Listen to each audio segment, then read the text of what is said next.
They were scenes of victorious jubilation that some had begun to think would never be seen on the streets of Benghazi.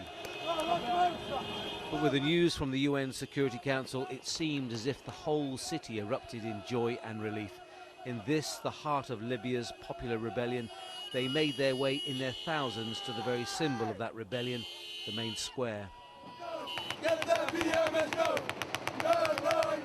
Celebration poured from everyone in songs and chants and gunfire into the air.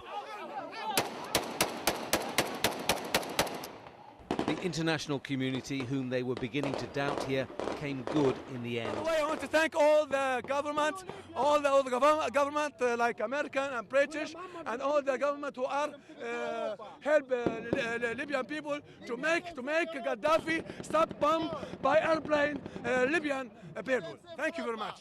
Thank you. In this square, they supported the uprising, they mourned their dead, and made their appeals to the world.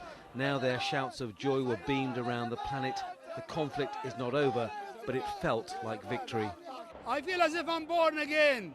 I didn't know, I never ever dreamt of seeing my country free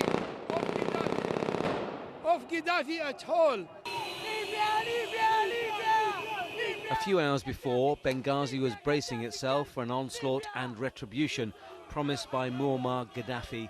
They were threats that now seem to have disappeared. The UN decision is beyond their wildest dreams. It's not only saved a city, it's also boosted a rebellion. And now people here believe that the end game really is in sight for Muammar Gaddafi.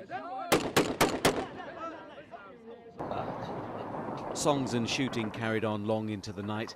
There is victory here, but battles still rage in Ajdabia and Misrata further west, and there are still Libyans waiting to be liberated in Tripoli and other cities.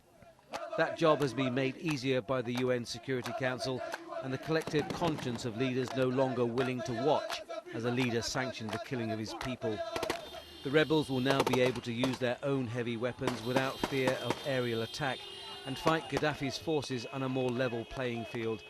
This city has effectively been saved, a defining moment in the birth of a new Libya.